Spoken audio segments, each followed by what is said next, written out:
So Lisa and Rebecca, today we're going to speak on assessing, communicating, and planning for community climate risk. So you both can take it away. Great, thanks, Trent. So we're excited to be together here with all of you today. So we're going to speak about integrating climate change planning into local mitigation planning. And maybe you got the intro from Trent about our organization, but the Illinois State Water Survey is part of the Prairie Research Institute, and we're at the University of Illinois. Let's see, next slide. Okay, there's a delay. There we go.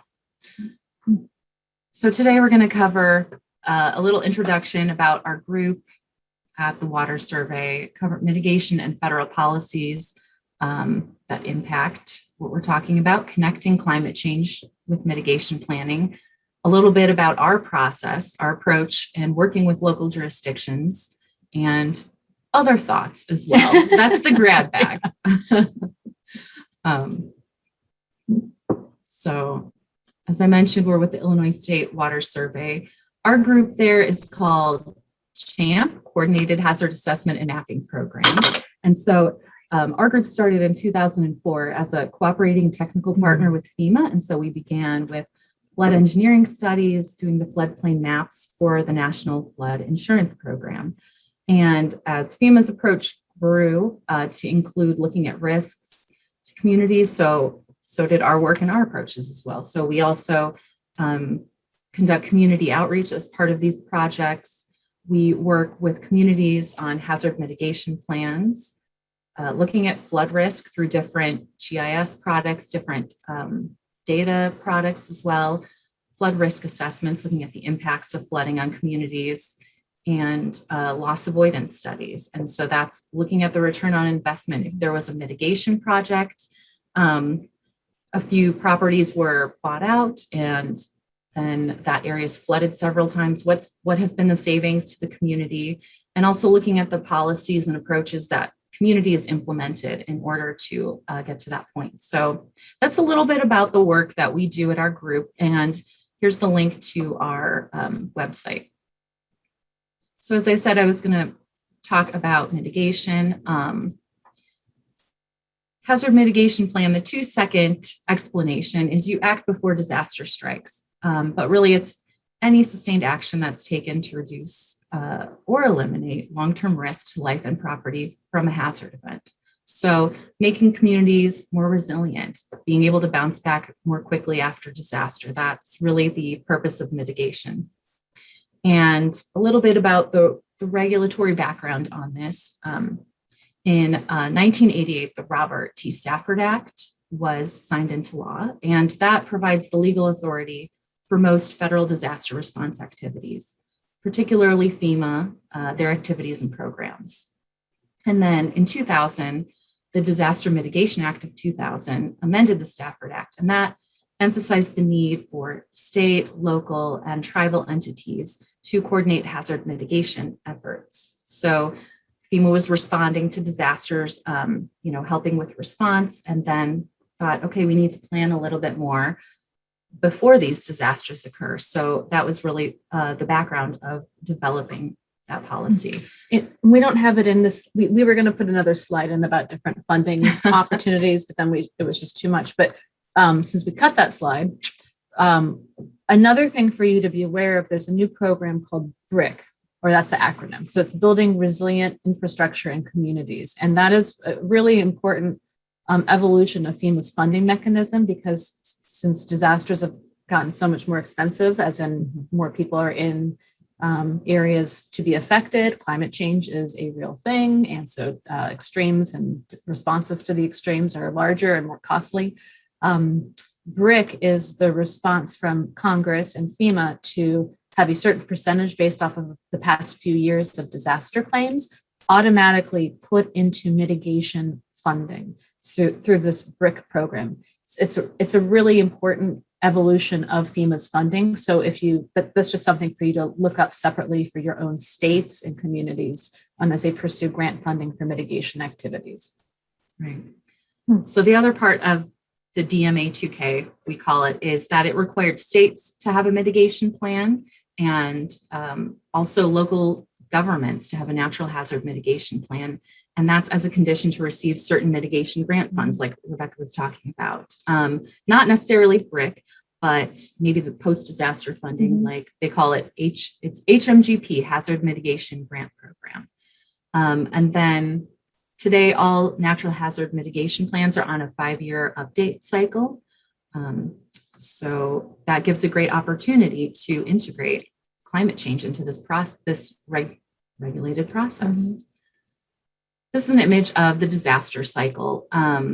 So you can see the event occurs, the disaster. There's the response, recovery, building back, mitigation. That's when we say, okay, we're going to make our community safer. So this impact from the event is less severe. And then the pre-event preparation. So a lot of times I think of that like sandbagging, something that you do when you know something is imminent.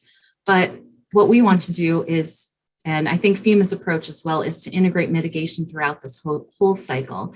And FEMA has allowed through different funding mechanisms to be able to integrate mitigation through these different phases of the disaster cycle. So when you're recovering, don't build back to how it was before the disaster, but also think about mitigating it to be stronger and more protective to your communities as well. Oops, I double clicked on that. There's a little lag. I apologize. So mitigation is often referred to as the critical step to break the disaster cycle. And we've frequently heard from FEMA that they petition communities to buy down risk. So the more you invest in mitigation, the more you see your return on investment. And the National Institute of Building Sciences, their acronym is NIBS, which is really cute. They show a 1 to 6 return on investment. So for every dollar invested in mitigation, an average of $6 is saved. This is a graphic from New York City's hazard mitigation plan, which is pretty cool. I mean, it's a few years old even at this point, but it's almost 100% online. So it's almost more like a story map versus a on the shelf type plan. All right, so going into more of the implementation on our end and our process. For hazard mitigation planning, we are looking at the risks, and obviously climate change is part of that, right? Sometimes it's looked at separately, sometimes it's just looked at amplifying different variations of existing risks. But so those are like we have the natural hazards. Those are the flooding and severe storms and tornado, these types of things. Earthquakes, droughts, yeah. Those are the hazards. And then we have the vulnerabilities of a system. This is very similar to climate adaptation planning, where you have what makes a community or an individual or infrastructure vulnerable to those particular hazards. And where they overlap is that risk area. And what Lisa showed in an earlier slide with the two Venn diagrams pulling further apart, the hope is that, right, you are reducing that overlap of the risk zone by, you can't really change the hazards so much unless somehow we can effectively change climate change right now. But the vulnerabilities in our responses to these things, we can alter. So that's what we work with communities on doing, is this analysis, very similar to climate adaptation planning. Going to the next. So we work on these different things. Mitigation planning is looking at ways to reduce the hazard impact, trying to form new community partnerships across a community. So there's some built-in safety nets or that resiliency of organizations. We want mitigation to become part of the ordinary everyday government business. And yes, it's to support rapid recovery. It is to help receive federal funding. So projects are kind of in the queue already, or at least we know what the priorities are. So when an event happens and everybody's busy responding to life and critical life and safety issues, the groundwork has already been laid so that mitigation can carry forward and not be a huge time suck in having to do the analysis at that point in time, because that's not when good planning is done, if any is done. It's really responding to the emergencies at hand. So when we're talking about a natural hazard mitigation plan, again, we're addressing all of these different vulnerabilities, risks. It's just a cool slide to show you pictures. But what we're going to talk about also is, I'm going to go to the next, is climate change. And so these are hazards that are pulled from the state of Illinois' hazard mitigation plan. And the things that are bolded are specifically items that can be further, there should be more analysis surrounding climate change. Possibly others as well, but those are ones to really hit on pretty heavily. And the states are required to incorporate a discussion of climate change. That is in the policy guidance from FEMA. So they are required by law to have a discussion of climate change. In Illinois, it's a standout section that the Illinois State Water Survey supported the development of. Some other states, it is actually in each separate hazard section, there's a further analysis talking about climate change, or maybe there's just a paragraph even in the beginning talking about possible variations. But the local levels are not required to talk about climate change, unfortunately, at this point. We'll assume that will change. FEMA was able to successfully get climate change into the state requirements. So hopefully that will now, after one iteration, the next policy change hopefully can go to the local level too. But what we do is we use that as an opportunity to first kind of take the pulse, the temperature of the community, figure out, will they be agreeable to us using like big C climate change, or do we have to be a little bit more passive in how we I think in FEMA's requirements, there is a requirement to discuss future conditions and looking at the future conditions for these natural hazards. So maybe if a community isn't comfortable right off the bat of it using the term climate change, that is a good way to integrate looking at climate change, but saying future conditions, let's think about the future. So, we want to address the impact per hazard. And then if the community, because these plans reflect the community and their desires and what they're planning for, discuss climate change as a standalone hazard potentially as well. So move on to the next. So again, this is, a lot of you are familiar with climate adaptation planning, but this again is just showing this overlap of these things that we feel as consultants and working also as a state arm, that we really want to help communities, even if they don't have the local political will to talk about climate change in its true form, then we are going to work with them to normalize the discussions of these future changing conditions, which I'm rolling my eyes at that term, but that's the reality of it. And so still we talk about long-term goals. We talk about, variations of responses.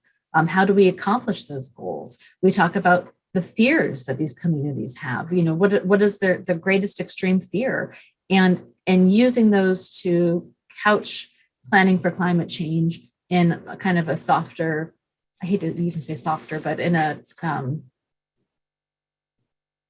non-direct manner, an indirect manner.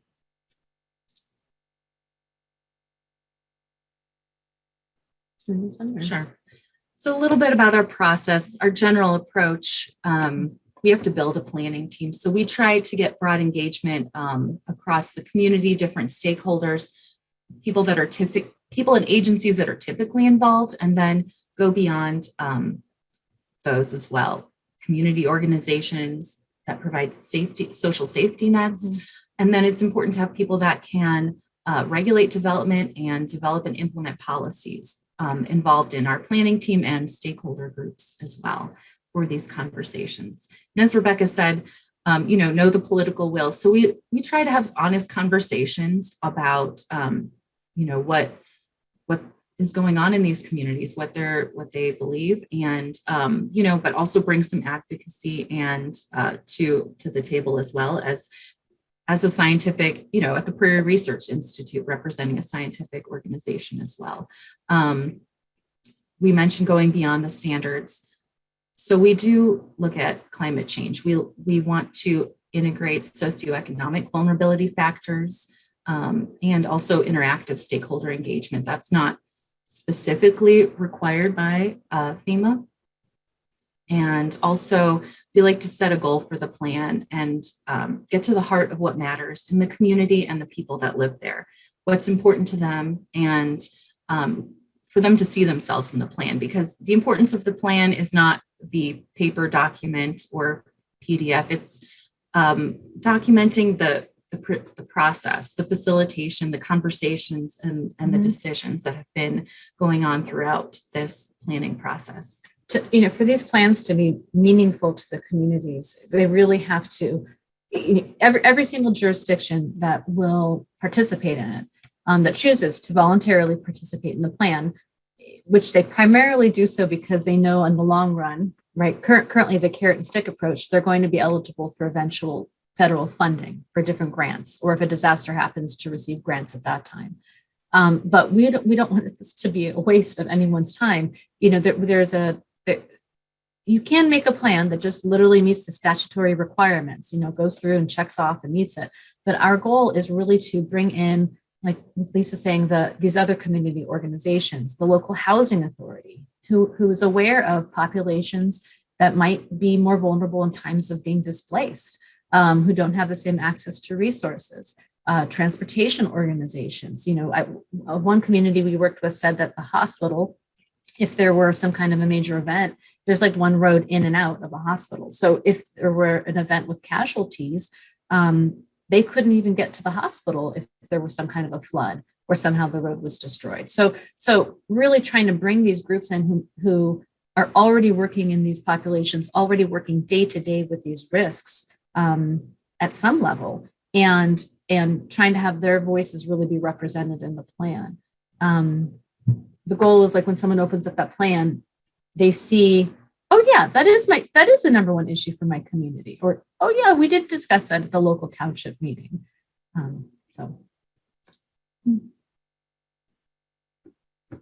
And going on, talking about, this is by Chris Johnstone. He was the featured speaker, the keynote speaker at last year's Natural Hazard Center conference out of Colorado. And what he was talking about was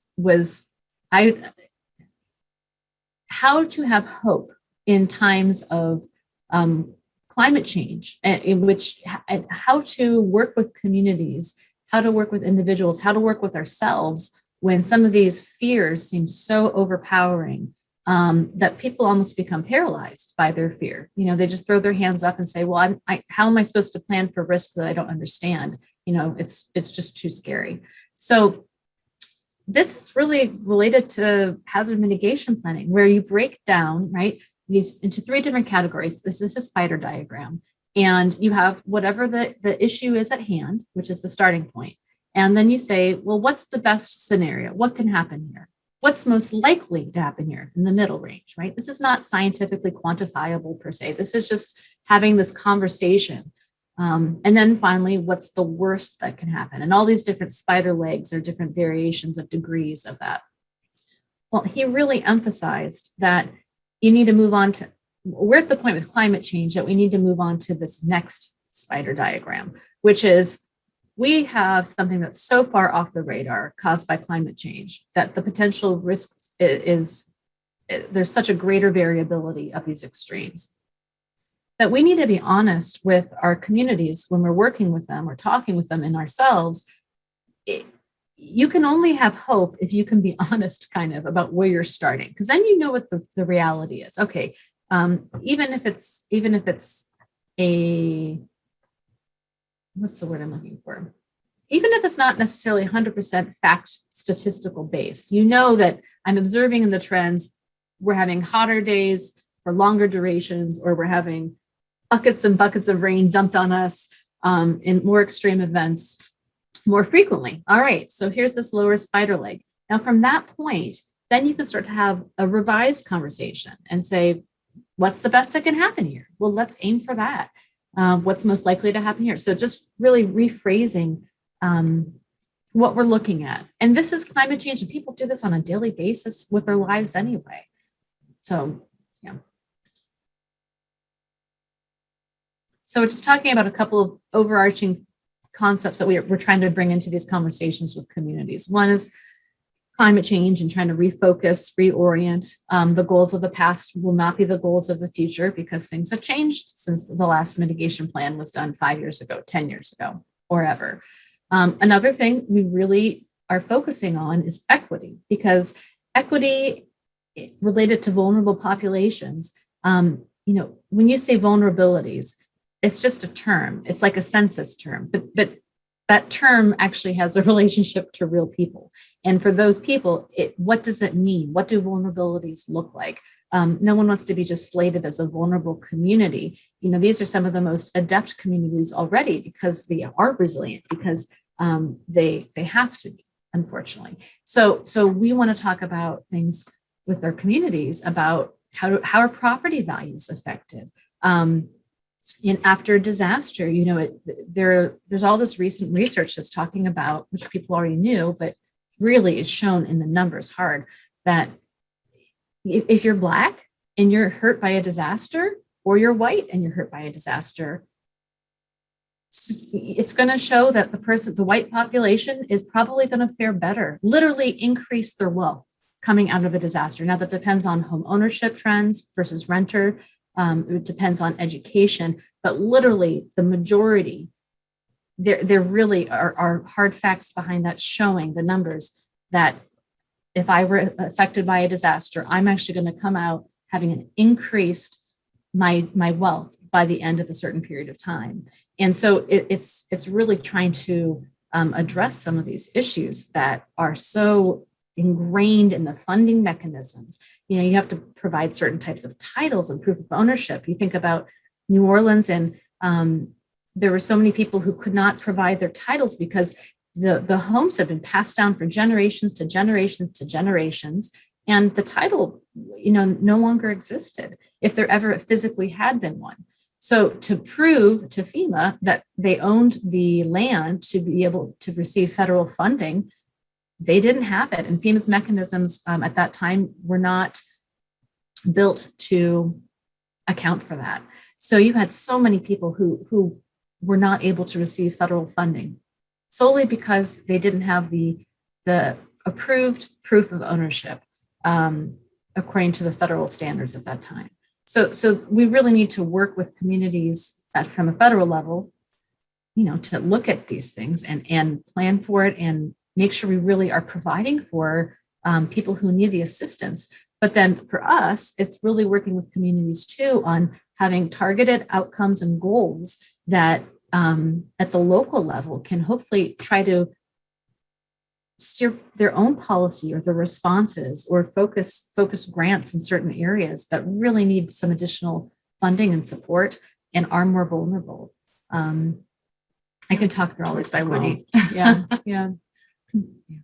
So I guess we're jumping a little bit, but I mean, another general approach that we like to do is to combine statistics with stories to explore risks and vulnerabilities for these different hazards. So have locals seen more flooding or drought? Are there citizen scientists out there? Talk to a lot of the communities we work in are agricultural communities. And so there's a connection with, the land, the climate, the weather. Have they seen more droughts? Have roads been flooding more often? And so hearing stories from people in the community, and also then connecting that with the science. So that gives us the avenue in to be able to show them the science and to discuss that and say, hey, you know what, actually, maybe the research and reports maybe done by Dr. Trent Ford supports some of what you're seeing. And that gives us a way into be able to communicate and explain the science. And of course, we're not using jargon right now, hopefully, cut a lot of the scientific jargon, but still try to get to the point of, what research has been showing. And then discussing outliers. The pandemic has given us the, opportunity to facilitate discussions about lower probability, but higher consequence events. So it really sets the scene for people to be able to open their minds to say, okay, well, maybe it wouldn't happen, but what if? And really lets you have those what if conversations that are important to a mitigation plan. We're working in Southern Illinois in one item that comes up a lot is the New Madrid fault zone. That, there's not been an earthquake out of that fault zone for many years, but what if? And so planning for some of those scenarios and then being able to weigh those. And that's part of the risk assessment process of mitigation planning. But okay, what if we do see, the highest emission rates for climate change? So like Rebecca was talking about the spider diagram, but we also need to be clear when we're putting the plan together, what scenarios we're looking at, high, medium, low, and move forward and make sure that we do document all of that. So a part of the process is we collect all of the planning documents from the communities, and that allows us to identify different policies that might support mitigation strategies. And also, if we're integrating climate change adaptation into mitigation planning, we're also integrating it into all of these community plans as well. So I think that's a great avenue to be able to have the conversations and to plan for climate change and its impacts in these communities as well.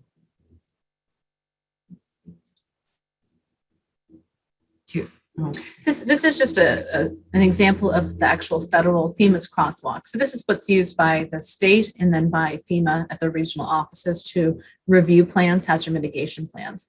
So this is just a little visual of, like it says under section B, does the plan include a description of the type, location, extent of all natural hazards that can affect each jurisdiction?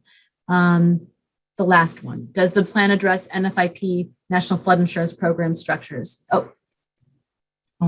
So what we pull this up for is our hope is that when we're working with these communities, there's so many other programs and plans that they can, should, or have to regularly produce. So for example, climate adaptation plans, EPA watershed plans.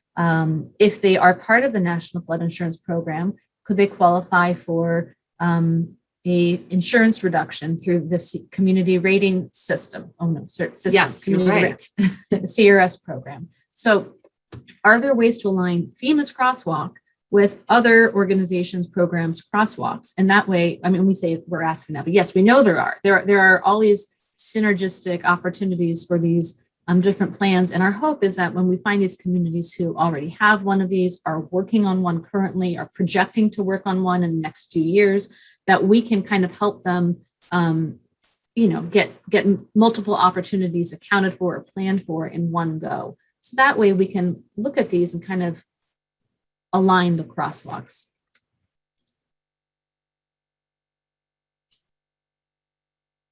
And this is from Missy Stoltz, an article that she published a few years ago. And it was specifically looking at these opportunities related to climate change and hazard mitigation planning. And these were some of her recommendations coming out of her article, saying design goals and actions from the mitigation strategies with climate change in mind. Include strategies that are specifically designed to be viable in a climate altered future. Include climate change related criteria in the evaluation of potential actions. And actions just means like implementable things a community can do.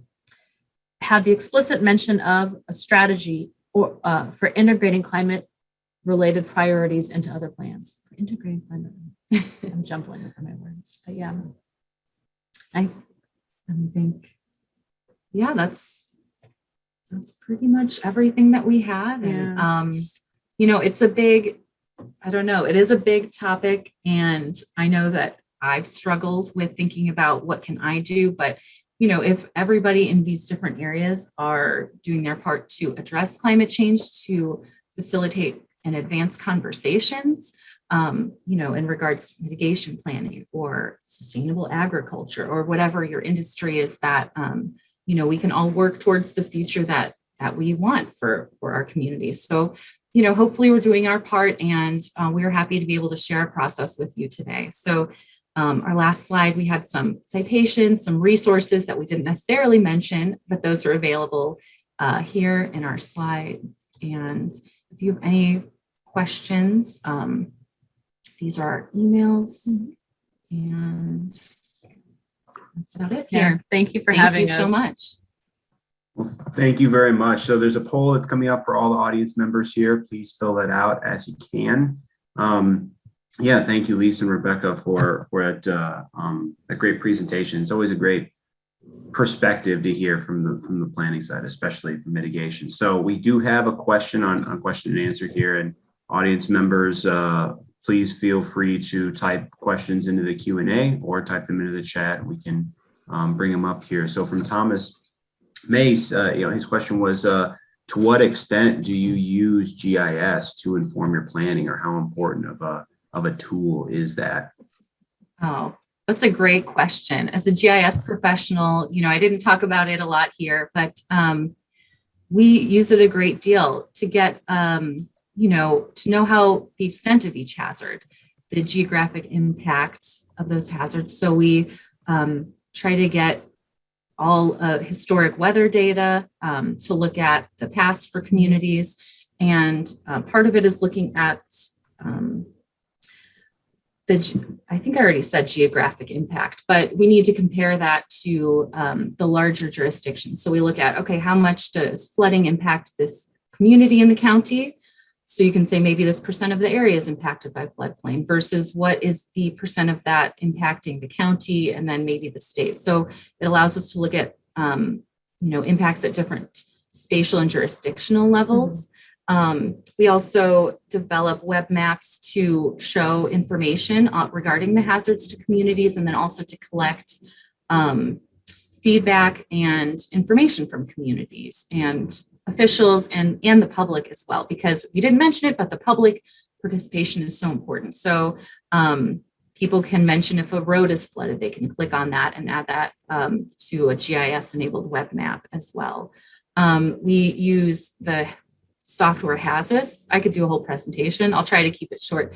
HAZUS, it's FEMA software to assess risks. So we try to get GIS-based data for the risks, and then also to be able to look at the impacts. So we look at depth grids for flooding and the impact of that on like assessors data. So what types of facilities are at risk, and also census data to allow us to look at what types of populations are impacted as well. With the census data, what we would want to look at is, if a strategy that they're proposing is to create a cooling center somewhere in the community. So it would talk about, depending on what we're funded to do and time and what the community's priorities are, ideally we would like to work with them then on having a place in that plan, focus on those top few mitigation activities, and say one is a cooling center. Well, let's focus on using GIS and census data and information from the community and the housing authority.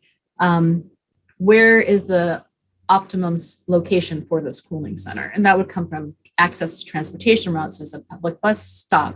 Could they access it through public transportation? Do you have to walk through a floodway to get there?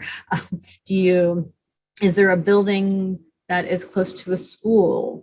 So just trying to figure out, using census information and GIS, mapping all these different overlapping pieces of information to kind of find the optimum spot.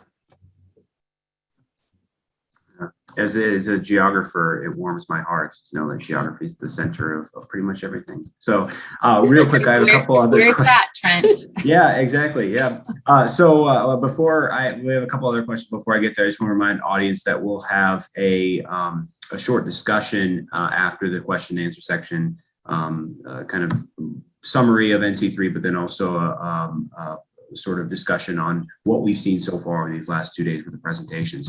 But for Rebecca and Lisa, I have another question from Laura Edwards. When we're thinking about equity, it seems that good access to technology is still a large barrier for some. And Laura's in South Dakota, but in Illinois, it is also that way as well. We think about access to things like broadband. This could be related to preparedness, awareness of hazards, and a response to in both urban and rural areas. Can you comment on this from your experience? We are right now, for one of the communities, which is in a very rural area, and a lot of people don't have internet connection. We're working with the emergency manager there, who's very informed. He's pretty phenomenal, but on some strategies to actually get out to the community. So everything from old-fashioned having things posted at the library, having surveys at the library. So having both digital copies, so if people want to go onto a computer and submit their survey requests to us, or if they just want to, handwrite something on the survey and then they can drop it off at places that the community says is a good collection spot, like the library, the zoning office, facilities people already know and I guess apparently use regularly there. So I guess how that factors, into outreach techniques time, and a lot. I think we talked about the county fair. That was my suggestion of, to be able to inform the public that this planning process is going on. And, throughout COVID, we had to, I think everybody says pivot is the right word, to pivot to a digital virtual environment. And, that was a challenge because there aren't necessarily reliable internet connections. And so we have had struggles with some in-person, maybe dual in-person and virtual meetings, which so far with the technology we had was not a success. But that can be an issue, but there are still, I saw the comment about pivot. That's funny. But I think that is an important part to consider in these plans when we're looking at the actions and strategies. That is part of it, is how do we keep people safe? So to make sure there are like tornado sirens and, looking at if there are different parts of the community that speak different languages, literacy rates, and, what the best ways to get awareness and to prepare communities for disasters as well. We can do everything from you work with the water bill. I mean, things that go regularly out and probably already have a printed mechanism that just have a snippet on there about an upcoming meeting. So, but again, that's only, no, water bills will probably go to everybody, or they might just talk about the tax bills. And their tax bills too. So depending on the infrastructure of your community, finding out what things are regularly already being disseminated, and then just trying to get something on there to at least have awareness. Using schools when school's in session, if the superintendent and the board is supportive of it, having information going home with kids. We always know that kids are gonna talk about these things to their parents, things that they're excited about and make them feel safer and take control over. So those are ways to try to reach out to as many people as possible. I wonder about if there's any negative bias of attaching your information to a tax bill, because people are grumpy when they see it anyway. Maybe as a tax refund and say, hey, here's your check. And oh, by the way, now that you're in a good mood. That's really interesting though. And always having food at meetings. Yeah. And that's not an allowable expense, but we won't say anything if you don't. Well, Shiv, I'm going to turn it over for a live question from Melissa Whittom. Melissa, you can unmute if you'd like. Thanks. I asked for a live question because I don't know that I fully have my question formulated enough to type it. So bear with me. When you're in a community and say they're open to integrating climate change, it's not required, but say they're open to integrating climate change into their planning, I'm assuming that what happens is you look at the scenarios and, climate change could change a hazard in this way or that way, build in some kind of mitigation strategies for that specific hazard. But what happens when the conversation then goes to climate change mitigation, right? Greenhouse gas emissions reductions, which probably falls outside of the purview of a natural hazards plan. Do you have experience with that? Is there a demand for that? Do you then bring over different planning entities and sort of insert that in other ways through the community? I'm trying to figure out how you reconcile that, when those topics come up, because, and some of this is a terminology challenge, right? Because when we talk about hazard mitigation and climate change mitigation, we're talking about a little bit different things and what mitigation means. Yes. So what do you do about that? Or what has your experience been? Or what would your advice or action be if you haven't had that experience? I hope that question made sense. Yeah, it made sense. And I think, we talked about looking at, climate adaptation planning and the impact of climate change on separate hazards, but also potentially as a standalone item. So if climate change is a standalone item hazard to address, then I think that gives opens the opportunity to have those discussions about, okay, are there any approaches the community wants to take to mitigate climate change, and to have those conversations when you're looking at it as a standalone hazard. We've not necessarily been there with the community.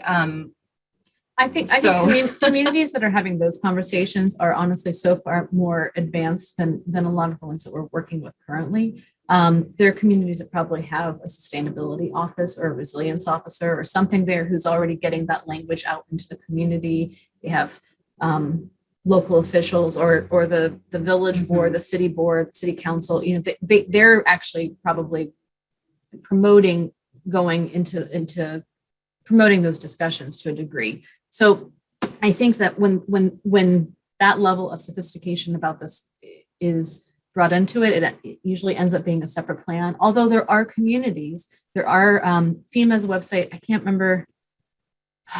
Kathy Smith. I can't remember what she's in charge of, the branch chief. But if you search Kathy Smith with a K, Kathy with a K, she recently did a summary of like the successes of mitigation planning over the last 20 years since DMA 2K. And she posted a couple of examples of communities that did a climate adaptation plan married with a hazard mitigation plan. So you could go and try to find that and see examples of communities that really have joined those two together. But again, those are larger cities or cities where the overall political will is a little bit more progressive that way. And we're not typically working in communities like that at this time. And you said at least having Kathy Smith with which organization, so I can go find that? FEMA. With So FEMA. Kathy with a K and then SMITH. Yeah. Thank you. You're welcome.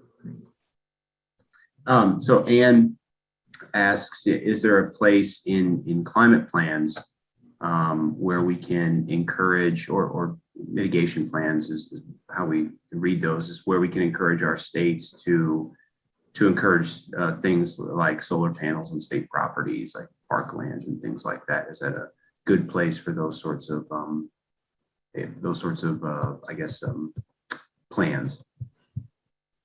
It can be. Yeah. I mean, it's again, so a local plan is really supposed to carry forth the priorities and the vision of that community. So if in that community that is something that they say, we want to, this isn't going to necessarily omit a certain kind of risk right here in this footprint, but we as a overarching, we see the big picture in this, and we want to do this for the overarching benefit for these different reasons, whether it's economic. Well, I guess there are local immediate impacts.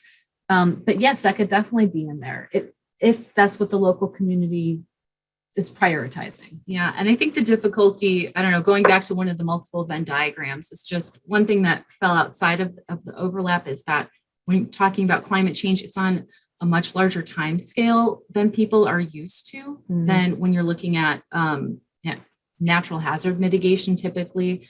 But I don't know, I guess my thinking is that, if you do get to a point with the community or the state looking at climate change as a standalone hazard, then you can discuss, like, and what you're saying, what are mitigation strategies or things that we can do to mitigate climate change, like encouraging solar panels or having different programs supported by the state or your communities. So I don't believe that Illinois has a climate adaptation plan at this point. I think there were some discussions about putting something together, but it's like, inching our way there. I don't know. I'm sure a lot of people feel similarly, but if we're all coming at it from these different perspectives, hopefully that some change can be made here. But that's a good point, and I don't know. And when you say encourage the state, do you mean then like in the state plan, or do you mean in local plans trying to somehow get it to like siphon up instead? I don't know if Anne can unmute or not. State. Okay. Okay, there. Well, I actually have one more question coming from me. So you mentioned the political will of some of these smaller communities maybe not being there for, let's say, a climate action plan for that community or that county or that region. Have you found, and this kind of bears out in research as well, where, folks may not be as attuned to the idea of climate change, certainly maybe not global warming, but they are to flood or heat or winter storms, things like that, kind of pay attention to natural hazards. Have you found that the political will of discussions of climate change or maybe even climate mitigation is sort of enhanced by the discussion of climate change as it impacts natural hazards? So kind of as a first step, integrating climate change into a natural hazards plan as a mechanism to maybe open up the doors for a broader climate mitigation strategy? Or is that not typically what happens? I think that's our approach. It's not required by FEMA, but I think, the way we look at it is we're trying to build the scaffolding to get communities there.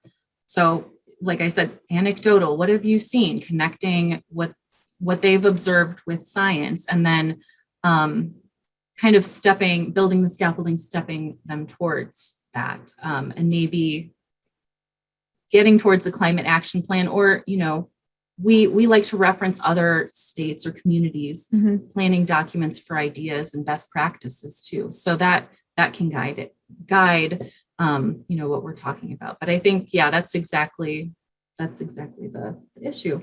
And I think that typically, like the local professional who is implementing the plan, whoever's the figurehead for the mitigation plan, they're usually on board with. They're not going to be out there necessarily, depending on the community, talking about climate change, but they get it. They understand, but they are also very aware that their employers, who are often, elected officials, will not want to talk about it publicly. So it's trying to work with that person and trying to figure out the right strategy. We will point blank ask them, we want to talk about climate change. Can we be these people who come in and say, like, we're removed from the community, but we're also part of the state. We are invested in the community in that level. We care. We want to be here. No, that sounds so awful how I'm saying it. So we're the government and here to help. We know better than you. Yeah. No, we try to not. Yeah, I'm botching this, but what we're sorry, I'm giving you a hard time. What we're trying to do is we want to find out right up front from the local, whoever is the representative spearheading this, can we talk about climate change? Truly, can we truly talk about it? And will that be of benefit to you? Can it be having an additional, so it's not your voice, you're not the one who has to, go out on a limb and talk about this, but you're bringing these people in who work with other communities. The state climatologist will be there. Can we have this conversation? And would that help, crack away at this a little bit in your community to get some of the fear out and normalize it? And sometimes they'll say yes. And sometimes they'll say, oh, no. You'll lose all trust from the community. So then we work through other options like future. What changes are you observing? You're having these flash droughts more often, and you're having all these different extremes. So we just talk about the issues without giving it a name. Yeah, and I'll just mention this really quickly. So I guess one approach similar to this, it's not necessarily related to climate, but at the Iowa Flood Center, they had a large initiative to do watershed planning, and they approached it with the hazard first and then water quality as a secondary issue, because they're like, these are our agricultural communities, they're very sensitive about water quality. So that was, one of the purposes for this plan, but they say we lead with the hazard first. So that's sort of our approach too. It's like, I don't want to say it's like a Trojan horse or something, but you know what I mean? It's that gets us in there, and we can, it's a nice Trojan horse. It's a true gift. True gift. To be able to have conversations and plan. So. Well, thank you very much, both of you, for taking your time to speak with us today. I really appreciate it. And it's a really, really interesting talk and a good perspective for folks. So thank you very much. It was really Thank great. you for having us. We Yeah, thank you appreciate all. it. Yeah, we're humbled. Including us. Yeah.